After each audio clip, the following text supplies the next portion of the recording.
Today I'm going to talk about historical geography of Mahim, uh, and my focus basically is uh, to give a trajectory of how this particular place developed and grew, and how it declined. When I'm using the word rise and decline, I'm using these words in terms of not. I mean, the decline doesn't mean a complete loss of this or complete or the end of the settlement. But by rise of a place, I mean that the rise of a identity of that place as an independent standing in that particular region. And when I'm saying decline, it means that that particular independent standing or a unique identity of that place dies out in the process, and the place becomes subservient to some other location or some other city. So in that way, so that is my approach, to try to understand that. There are a number of people who helped me in the preparation of this particular talk. So whenever I had any doubts, I've interacted with all those people.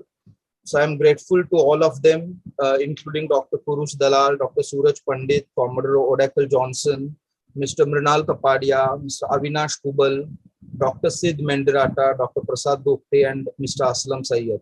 So thanks to all of them. So let us try to see how Mahim arose and grew. There are two important factors that were responsible for the rise of this particular place. First is obviously the location of this place. The location, which is physically quite secured. The insularity of this particular place was very helpful in those days. It also had a strategic location, which we'll talk about. Similarly, the location was very favorable for the development of the harbor. So this was one of the very significant factors that led to the rise of Mahim. Similarly, when any place gets a political stability, and when we find that the commerce and the polity goes hand in hand, the place very much develops into a very unique place. So we find development of trade, agriculture, settlement also grew, and a kind of multicultural ethos that was developed in this particular place that also added to the rise and growth of this of Mahim. Third factor, I have put a question mark because we are still not very sure, because there is no very clear data with which we can corroborate that the sea level change goes with the period of sea level changes goes exactly with the rise and fall of this particular place. But there are evidences of sea level change at Mahim. We find littoral concretes as well as submerged wave cut platforms right at the entrance of the Mahim Creek. So the evidences are very much there. But how far they contributed to the rise and decline, so that is something unsure. So I'm not going to talk about that part, though it is a probable factor for the rise as well as decline. The rise of this place, the timing of the rise is around 12th to 13th century, because this is the time, when we found a votive stupa in Mahim, which was dated around 13th century. So this is probable the earliest habitation of Mahim.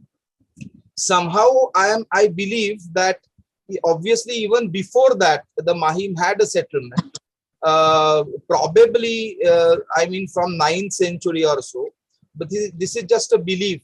As far as clear records are concerned, we can take it to 13th century as far as this particular stupa is concerned. We have also found a number of artifacts scattered all around in different areas of Mahim, such as in Mahim police station. As you can see, some of these, some of the artifacts here in this, just at the base of these pillars. Some of them which were recovered in the area around the Mahim fort and then preserved in this particular building. There were other areas also where such artifacts were found. So if we locate those areas where these artifacts of around 12th to 13th century were found in Mahim, So we come to know that what was the kind of the early medieval landscape of this particular place. So I mean this Mahim Fort, Shitala Devi Temple, Shri Satasra Manmala Devi Temple, or Johnson and Johnson Building Campus, where also many artifacts were recovered. Researchers believe that all these artifacts which have been found very scattered way, but can be or may be a part of a single structure or a single complex. So as we have a very clear records for this particular period, we can say that Mahim arose at around 12th century, 13th century or so. As far as locational attributes are concerned, we all know that Mahim was the northern island of the Mumbai archipelago. It was located right at the entrance. This is Mahim Island. It was located right at the entrance of the tidal lagoon. And this particular island was nothing but a sandbar. It was a stabilized sandbar over which this particular settlement came. And it used to be called as Burrard Bait, or a sandy island. And these islands were sheltered by two headlands. So the very existence of his island is caused physically by these two headlands. One is Bandra and the other is Worli. So this is a particular location of this place. Now this location is unique in the sense that there are access from two ways. I mean, there can be access right from the west, and there is also an access through what today we call it as Thana Creek. And because of this, Mahim was well connected via Salsette to the remaining riverine ports and further to the Deccan, such as Thane, Kalyan, and then further they are connected via Ghat routes to the Deccan. So this connection was extremely significant. That played a very important role. Another important factor was its insularity. It was an island, and therefore water surrounding from all the sides obviously played a very significant role, or rather it makes the place much less vulnerable. And obviously because of this vulnerability, I mean because of this insularity, we also find certain communities become important in this area, such as the communities of Naites, or let us say Nakhwas, who were not just navigators, but they also did the duties of a Kshatriya, as Mahikavatichi Bakhar gives a very detailed account of all that. So insularity not only was important from the point of view of location, but it also has a connect with the community history of this particular place. Two significant things happened in Mahim when Mahim was the part of the Bimbasthana or King Bimba. Mahikavatichi Bakhar gives a very detailed account of this particular King Bimba, who established his kingdom here and with Mahim as the capital. But interesting part is the Bakhar says that the royal palace of King Bimba was not located at Mahim, but it was located at Paral. So it's interesting that when Mahim is a capital, but the palace is not at Mahim, but it is located at Paral.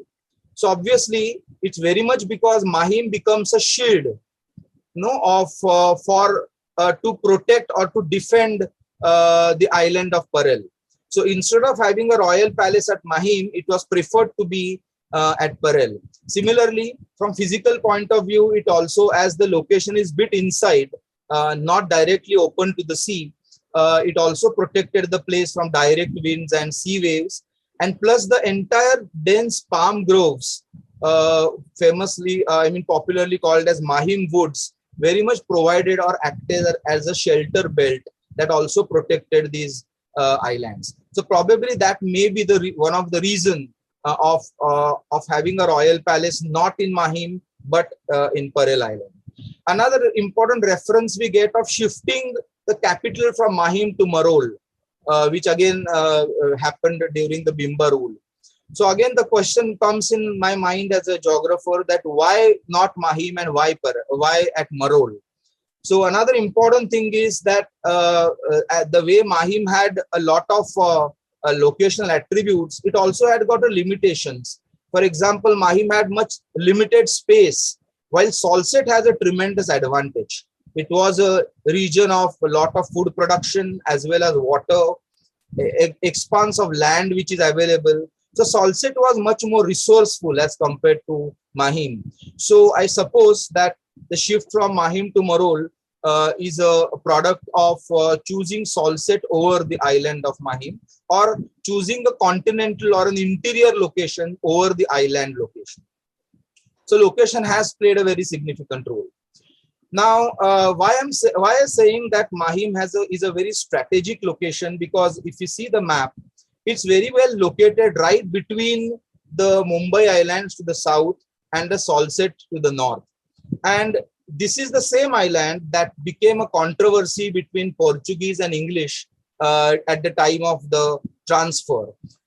So when the Portuguese gave these islands of Mumbai to the English as a dowry, and when English went there to take the possession of it, they realized that Mahim was not, I mean, Portuguese didn't consider Mahim as a part of it, as a part of Bombay.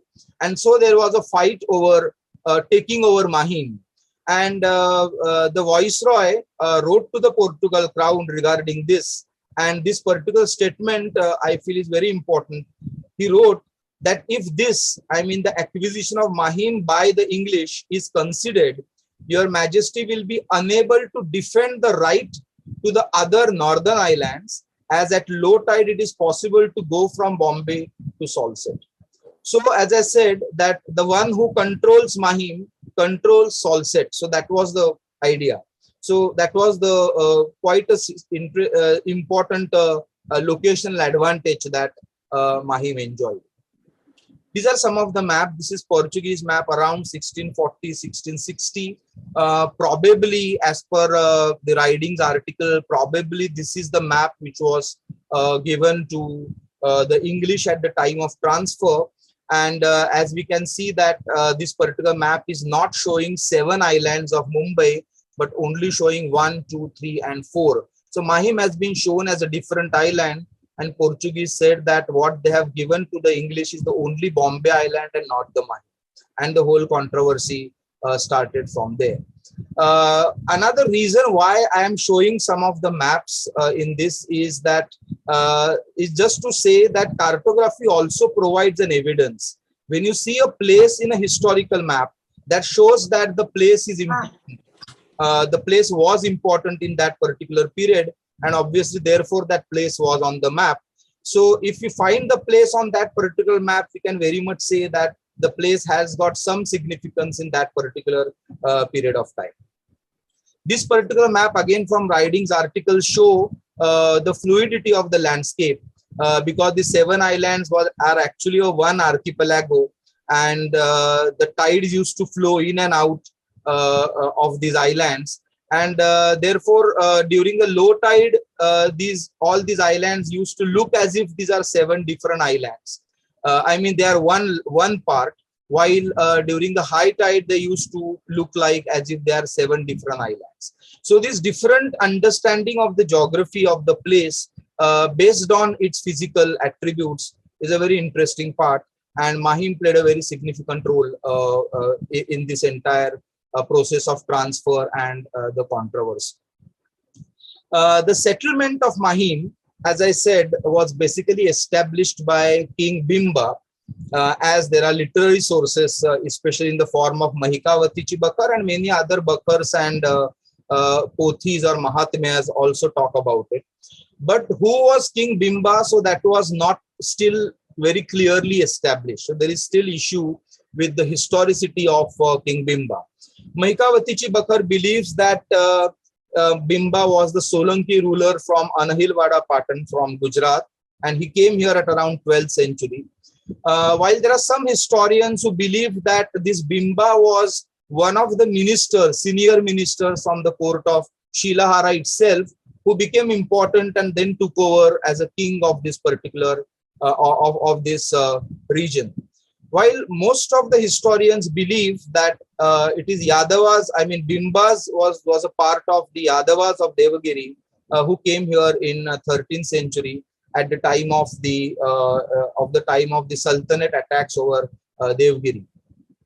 Who was King Bimba is still is not a very confirmed thing. So there are issues with it. But it is this big king, or it is this Bimba king, who established Mahim as a capital. Now, a very significant archaeological evidence, or epigraphical rather evidence, we get in the form of inscriptions. This inscription was found in 2016, dated in 1368. It's an inscription of King Hambir Rao, and this inscription very clearly mentions that King Hambir Rao was ruling Bimbasthana. So the name Bimbasthana very much comes in this inscription, and this inscription also mentions Mahim as a capital of Bimbasthana. So and it is dated 1368. So it means that in 1368, Mahim was a capital, and there was a geographical entity called as Bimbasthana, or the land of the Bimbas. So this was a very significant finding very recently, and that corroborates with, or that supports the what I will say, the historicity of Mahikavatichi Bakhar as well to some extent. So this particular inscription is quite important. During this period, so when King Bimba came here in 12th century, it was said that this particular island was very sparsely populated and had few fishing villages and some temples built in the earlier period. But when this King Bimba came, there is a huge wave of in-migration that you find from the north, from Gujarat, as well as from the Deccan, from the east, and people from different social communities came here and settled in this particular region, including Pathare Prabhus, Somavanshi Kshatriyas, Modvaniks and Bhandaris, and many others who came and settled in this particular place during the Bimba's reign. So this become a very significant point in Mahim's history. King Bimba divided this entire Bimbasthana into 15 mahals, which were further divided into 12 pakhadis. So this place also underwent a particular a very systematic form of government, okay, or we can say the revenue collection units at this particular point of time. Obviously, this is the time when population increased, as I mentioned, mainly because of this in-migration. We cannot just consider Mahim as a place, but Mahim also is to be considered as a capital region, because Mahim doesn't mean only that island, but Mahim includes Parel, Sayan and Wadala. If we see the description of Mahim in Mahikavati's Bakhar, then as I was mentioning, that the royal palace of King Bimba, called as Bhimaraja Wadi, was located somewhere around Parel and Wadala. And gazetteers write that this used to be a place of worship for till recently. So the local people used to believe in this particular, in King Bimba, and that his soul still exists and he used to be worshipped. King Bimba also had a court of justice in the place which is today known as Naigaon or Nyayagam, associated with the justice. Similarly, there are a number of residential quarters of royal members, senior ministers, also community-based quarters such as Bamnoli for Brahmins or Bhoiwadas of Bhoi community. We also have hero stones found at Sivri, which was locally called as Bhimrajache Hattiche Pai. So probably there may be a stable of elephants of King Bimba at this particular place. There were a number of tanks, also bazaar in this area. So when we say Mahim, but if we say Mahim as a capital region, then it includes Parel, Sayan, Wadala and this entire region. So this map gives a brief outline of the settlement of Mahim. So this is the Barad Bait, or the sandbar over which the settlement came.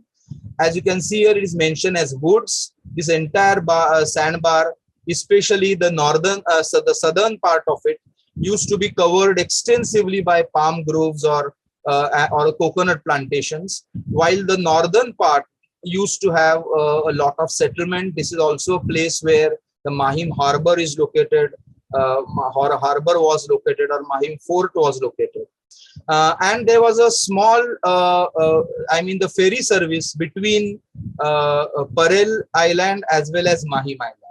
So, and this is the place, as you can see, Bhima Rajawadi, the place of the site of the royal palace, as identified by Arunachalam sir. So it is somewhere around Parel and Naigaon area. To go ahead, all these places also are recognized in the map in S.M. Edwards' book Rise of Bombay this of 1843, and many of these places has been identified based on the people's belief as well as the records that was available at hand. Mahim fell into in the hands of the Sultanate in early 14th century, Delhi Sultanate, and later under the independent Sultanate of Gujarat around early 15th century. This was the period when a number of Muslim families also came and settled in Mahim. Gazetteers say that Mahim used to be the first home for the Muslims in the region. So this was one of the earlier places where the Muslim habitation can be found. And those early Muslim families played a very significant role in raising the coconut plantations. Mahim Fort, which is a unique, which is a landmark of Mahim, was built in this particular period. It was believed that the fort was built earlier by the local rulers, but then it was properly built in this particular period. The major function of this particular fort was to protect the Mahim harbor. And later on, we find that this fort was also rebuilt and modified by Portuguese as well as the English. This is the early 1900s Mahim fort. As you can see, if you compare with the Mahim fort of today's, it's very difficult to find that is the same fort. As I'm saying, that cartographic evidence is important. This is a part of Mao Kun map the map that maps the journey or the voyages of the Admiral Zengos in 15th century. And in these maps, Mahim is very clearly located. So the presence of Mahim in these maps of early 15th century, these maps were published, if I'm correct, around 17th century, based on the maps earlier available. So on a 15th century time period, you can see Mahim, which was very much clearly seen on this map. So again, that shows that Mahim was present at that particular time. 1534 was the period when Mahim went under Portuguese. So it was a Kasbah of Bombay, or kind of a province of Bombay, with Mahim as a principal town. It also had a custom house, which continued in English period as well. Portuguese, during this period, Mahim was rented for agricultural purposes. It was not leased out entirely as a single island, but it was parceled and then the land was rented for agricultural purposes. The record shows that it was rented for about 1,322 zeraphins, and Mahim used to earn considerable revenues not only from land but also from customs. So if you see some of these figures available in the gazetteers of 1537 to 1675, okay, so we can have an idea that this particular place was earning a considerable revenue, and actually the number shows that revenue increased from 1537 to about 1675. This is a very interesting map. Again, it's a Dutch map.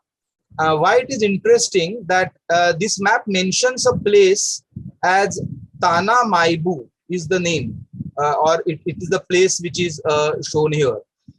This map is of 1570, It is not showing Mumbai, or it is not showing Mumbai as the name Mumbai is not appearing. It is as Tana Maibu. I believe that, or rather, I very strongly feel that the word Maibu is associated with Mahim and not with Mumbai, because many maps calls Mahim as Mayem, Mayem, and so this Maibu is very much about Thane and Mahim as one single region. Was the most prominent region before the city of Mumbai arose. So it's interesting to see the absence of the word Mumbai or Bombay or Bombay, but instead we have Tana Maibu. Next is, this is another map by Linschoten in 1596, a Dutch map. And here again, the interesting point that I found that along with Bombay, Mahim was mentioned, so spelled as M-A-I-M. So again, that shows that Mahim was an important place along with Bombay in this particular period of 1596. There are many early maps that shows Mahim. This is a Portuguese map of 1635. But this map is not a very carefully drawn or carefully cartographed. This is more a kind of an artistic impression, and Mahim can be seen here as a triangular island instead of that semi-crescent shape kind of a sandbar or an island. So it's very interesting to see that how the island was depicted in different ways and in different forms in the maps. Along with, during this period itself, we find a very interesting institute in Mahim called as Mahim College.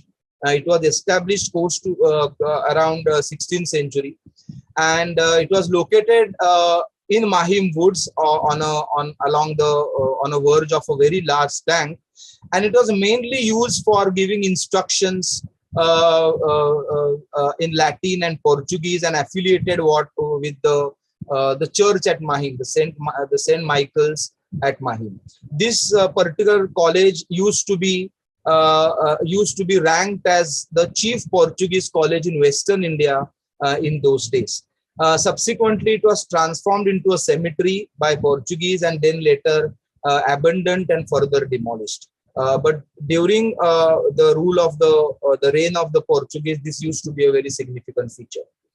Mahim went under English around 1665, and at that time also it was a pretty large town with good bazaars, houses with bricks covered with tiles.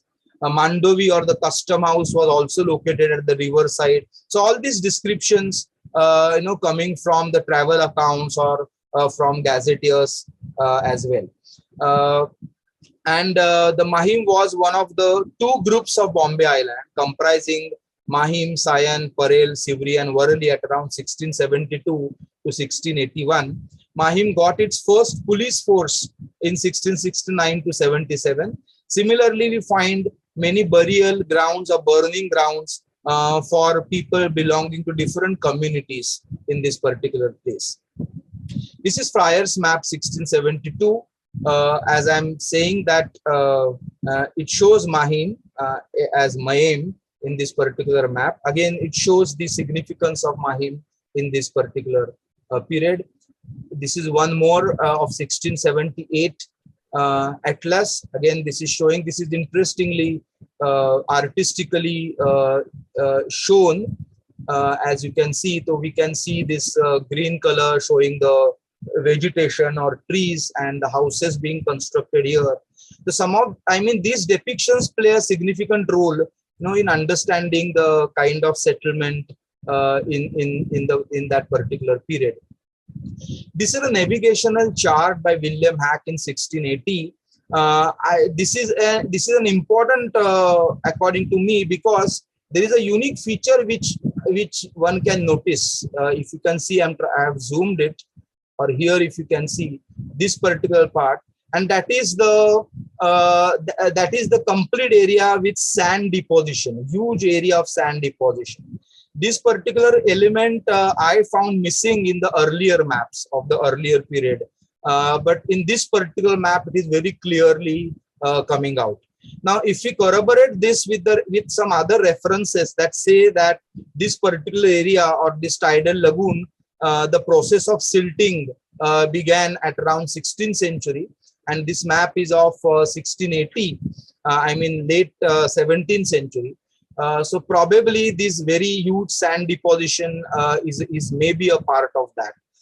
But this particular feature is missing in the earlier map and appears in this particular map of 1680. During when Mahim was under the English, Mahim started, English started with the revenue creation for number of development activities. So the people or the population in Mahim had to pay number of taxes on trees, taxes on fishing, taxes on agricultural produce and all that. Similarly, there were efforts to reassess the land which was given on rent, and then the land was identified of 3 different types. So the Mahim land, for example, was identified as salt bati or forest land or reclaimed land, or we can say in Marathi as khar zameen or khar land, or sweet bati, that is toka land or the land which is useful for agriculture, and kulrit or a very high and rocky grounds which is actually not much productive, of no much use as far as revenue is concerned. But then these also were rented out so that some money can be derived out of these high rocky grounds as well. So lands were identified in these 3 different ways under the English. Even in this period of early 19th century, we find a lot of immigration in Mahim, especially from Bombay Island, also from central Bombay Islands. We find immigration taking place. English also undertook the work of widening or deepening the tanks in Mahim. Numerous tanks you can see even in some historical maps. A lot of tanks in Mahim can be seen. Those tanks were widened and deepened by the English during 1830s. So Mahim was all set to be a very significant place of British Bombay. This is another map, again, just to show the presence of Mahim in this map. This is 1763 map. Again, as you can see, the Mahim located here. This is a French plan of Bombay Island. Again, this sand deposition, this very sandy beach, for example, is again shown very clearly, as we have seen in one earlier map. And again, as I was mentioning, that there are numerous symbols, that also explains the kind of settlement which was there at Mahim in this particular period of time. This is a Peshwa map of 1770, and this map also locates Mahim. It's a very different kind of map. It will not match with the actual locations and the distance and all that. It gives a very general understanding of the locations and the land. So in this map also you can see Mahim was located. It's a very interesting map showing the kind of boats that were prevalent. Also, it shows different drawings of the fish. One may also estimate the kind of fish present in these areas during this particular period of time.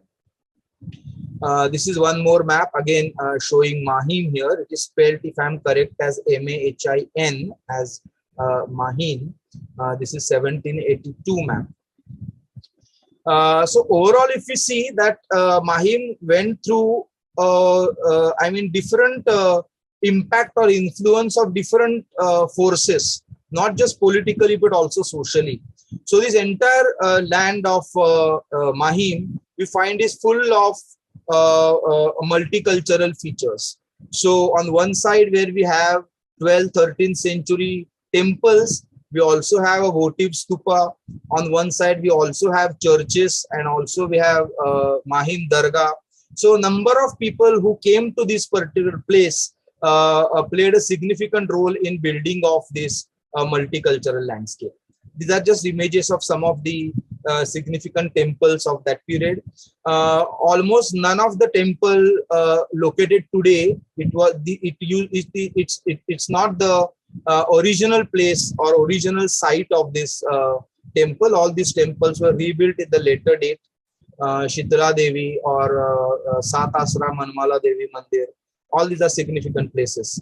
Mahim Dargah is another significant landmark of the place.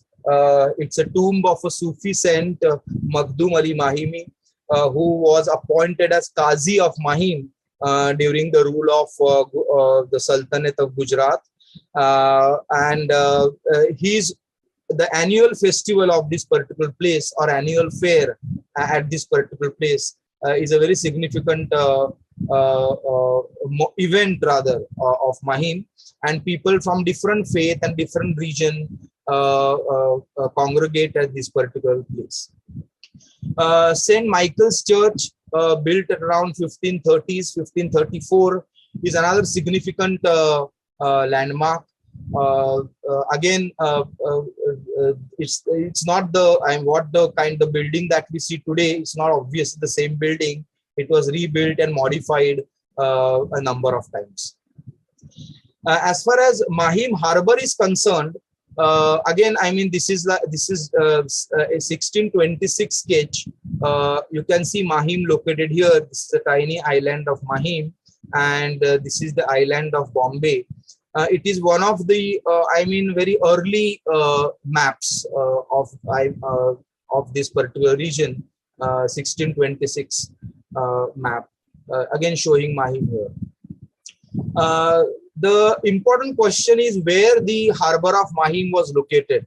So it was located at the very north end of this island, at the entrance of this particular lagoon. As you can see, as I was telling, that the tidal water flows in and out of this particular place.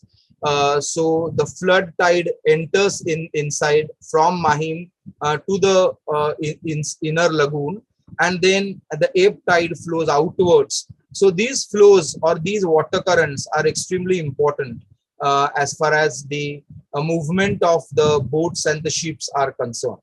So this red dot that I have placed here, just behind the Mahim fort, was the place where the Mahim harbor was located. There used to be a ferry service between the Parel Island and the island of Bandra. I mean the Salsette with Bandra. In my opinion, the harbor should have been little further inside. Some descriptions say that it is exactly behind the fort of Mahim, but it should be little further inside. The Mahim fort protected this particular Mahim harbor or the Mahim port, because from the point of view of security or the shelter site of harbor is located little inside. So this entire area, which was a part of a lagoon, and the port most probably located here, where today Mahim railway station is there, just to a little north of it. Again, as I mentioned, these two headlands play a very significant role as far as the protection to this entire Mahim beach or Mahim island is concerned. This is a navigational chart of 1777. It shows a number of underwater reefs. It also shows very clearly the sandy banks. So this very shows that the entry to this particular lagoon, the very entrance to this lagoon, was not very easy to approach, and therefore, knowing the landmarks, the important navigational landmarks and navigational hazards was very significant. Arab navigators considered Mahim as their target port. So target port is the port where a navigator will reach first, close by, and then the navigator will guide the ship to other places where they want to reach. So Mahim has an important place as a target port. The landmarks, basically the fort used to be a major landmark in the earlier days, and later when the churches were built, these churches, or especially the spires of these churches, used to be the major navigational landmarks of this particular area. These are some of the longitudinal coastal profiles.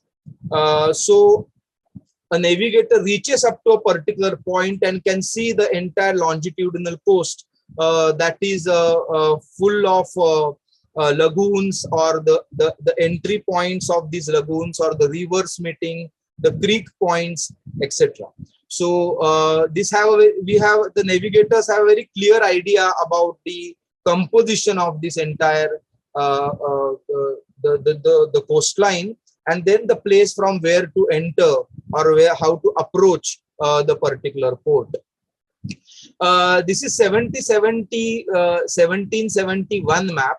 I felt this is interesting because this particular map, very clearly mark the routes, that in which months one should approach, and in which months one should leave. Now we all know this knowledge was very much there since the days of the Arab navigation, of how to use the southwest monsoon winds for the purpose of navigation. But it's very clearly shown on this map. So that is the point that I found quite interesting. One of the significant navigation hazard was the Uwarashi Reef. It is located off the coast of Bandra, and this particular reef was a very significant hazard. Similarly, remnants of the wave cut platform can be found right at the middle of the entrance of the lagoon. Similarly, there are a number of sandbars which are also located at the entrance, as we have seen in the earlier map. So all these were significant navigational hazards. This map, the map of shipwrecks in the Mumbai region, shows a shipwreck at around 1640 in this particular spot where the Uwarashi Reef is located off the coast of Bandra. There were different kinds of vessels people used to use in this period: machwas, balyav, padavs, and there are many other type of vessels, especially used in North Konkan, including Mahim. And Mahim used to be one of the only two landing places in Bombay during 17th century. And it continued to be the significant place right up to 1850s or so. Trade at Mahim was important. There are many Arab accounts that talk about the trade in this particular place. Mahim used to trade with Red Sea ports, East African ports, or Arab and Persian Gulf countries, Gujarat coast and the Gulf of Cambay, also with the South Canara and Malabar coast. And the items of trade mainly used to be dates or myrobalan, spices, rice and dried fish, salt, silk and cloth, or perfumes and camphor, as well as gold, silver, and copper used to be a significant items of trade. Mahim, as I mentioned earlier, very much had a custom house and a guard house. Mahim was very significant for its agriculture. Mahim woods or Madmala was a very significant part. It basically talks about a very dense grove of coconut over these coconuts over this entire island. But coconut was not the only tree. The different accounts talk about different kind of trees present in this area. So Mahim woods along with coconuts used to have jackfruits, banyan, areca nut, betel leaves, plantain, banana, as well as mango trees. So this entire area was full of a very dense vegetation growth. This is 1710 map. Again, a very interesting map. This is a what I will say experiential cartography. I mean, it also talks about the experience of people when you visit this particular place. So this cartographer has clearly mentioned in Mahim as here are lofty trees, jack, banyan, arak, cocoa, and mango. And Worli Point is described as the most airy point of land on this particular island. So this particular map is very different than other maps. It talks about the people's experiences, or the site is very clearly written down. in this map, and Mahim is very much a part of it. This is Nebur's map of 1764. The Mahim woods are very clearly seen in this map. Okay, this is 1826 map, and again the purpose of showing is that this map very clearly show the existence of Mahim woods. So this used to be a very green zone with lot of agriculture being practiced. Fishing was also a very significant activity of Mahim. Rather, Mahim was known for certain fish, and fish like carvenas or bhol or bakshe, especially carvenas rather, they used to be exported to Europe. And there are many other type of fish also. Bakshe is puta, the fertilizer of the dead fish which the farmers in Mumbai used to use in those days, which was very much connected with that unhealthy climate or unhealthy surroundings of this particular Mumbai island. There was toddy tapping by Bhandari community. Mahim was well known for its liquor. Palm jaggery was also produced in this area. Rice or paddy fields, vegetable farming was also very much present. Salt production on the margins, on the kharlands was very much there. And navigation was very much a part of Mahim's tradition, with so many Naites and Nakhwas communities staying in this particular place. Hunting was a significant colonial sport throughout 19th century, called as the Bombay Hunt. And Mahim was a part of this Bombay Hunt circuit, which used to start right from Malabar Hill and end at Masgaon. So it is very much used to pass through this particular, this place of Mahim.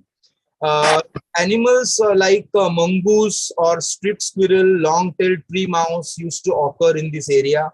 There was also an incident in 1813 where a tiger wounded the old owner in Mahim, and the tiger was then killed in this particular place. So it's interesting to imagine in today's Mahim that a time when tigers used to visit these areas, and the area was known for hunting purpose. These are some of the artistic expressions of Bombay Hunt. You can see the pack of hounds which were used as a part of Bombay Hunt. The decline of Mahim started around 15th century or so, and according to me, the early sign of decline itself is when the socio-political interests become more important than economic interest. So I feel that the very creation of Mahikawatichi Bakar itself talks about the early decline of Mahim. That feeling among people that they are insecure, which is the root cause of this Mahikawatichi Bakar to be written in this particular period. Because Islamic rule, or maybe later on we find Portuguese rule, brought a tremendous instability to this particular region. We find a lot of warfare in this entire area. We also find many natural disasters taking place, famine, or there is a lot of description of number of cyclones or storms that had created a lot of damage to the property as well as the fields and the areas in Mahim woods. During Portuguese, we find this destruction of temples, which also we find during the Islamic rule, or conversion of the earlier caves into churches. So all this political come social instability probably might have led to a large scale out migration from this particular region. Maybe the Salsette was as the destination, but lot of we find a population decline during this particular period. So I suppose that this was the phase of early decline. The final decline of Mahim came in around mid 19th century to about mid 20th century. And one of the important reason for decline of Mahim is rise of Bombay, because Bombay's location was much better comparatively as compared to Mahim. So Mahim had a very poor comparative locational advantage as compared to Bombay Harbor, and therefore the entire activity which was earlier concentrated in and around Mahim was shifting towards south. So that was a very significant point. Another important point is that different various kinds of topographic changes that were introduced by during the English rule that also led to the decline of Mahim. For example, there were a lot of damming process that took place because it was necessary to connect these islands and dam the entrances so that the area in between can be reclaimed as a land and can be used. So these very early efforts we find started in 1710 or 1711, very early 18th century. And so we find Sion to Dharavi, Mahim to Dharavi, Mahim to Varali, all these breaches were dammed. And this led to a lot of silting and drying of the salt flats. Interestingly, Forbes in this period around 1778 calls Mahim as a smaller town, while in earlier accounts we find when English came, in those accounts we find that Mahim was a pretty large town, but we find a completely different picture described by Forbes in 1778. Sion Causeway also came up in 1805 that connected Sion and Salsette. The very advantage of this place of insularity itself was that advantage Mahim was losing because of this reclamation.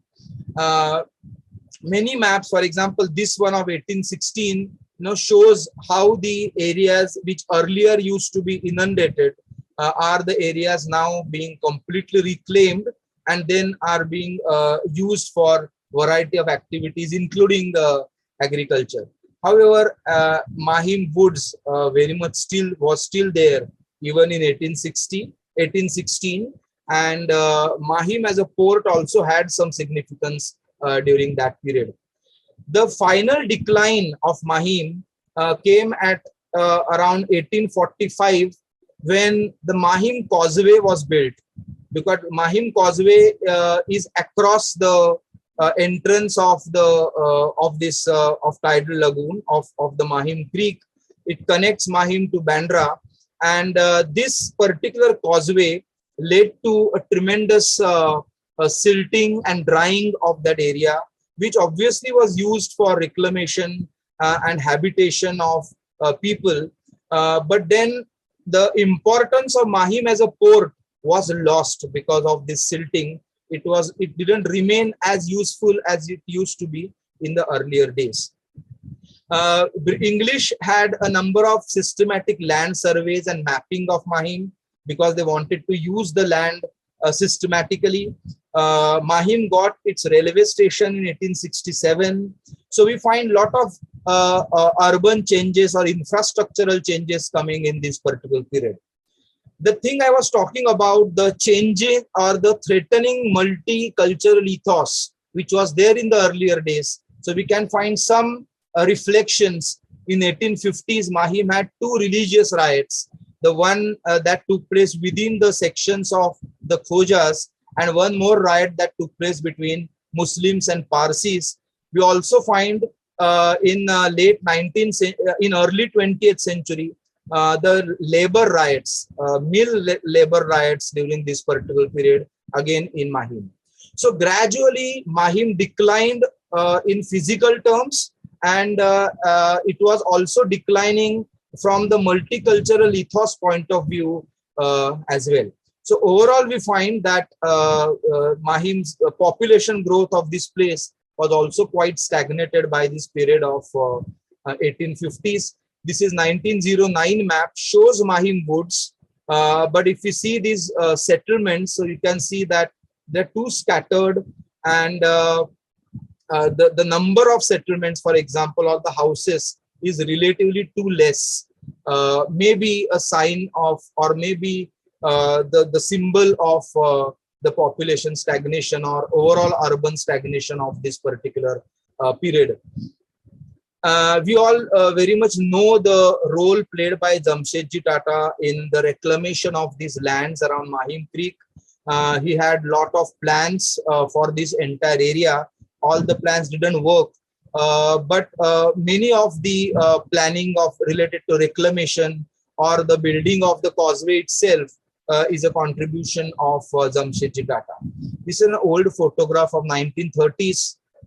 This is Mahim railway station, and one can see the reclaimed areas, which in some days used to be the part of the Mahim harbor.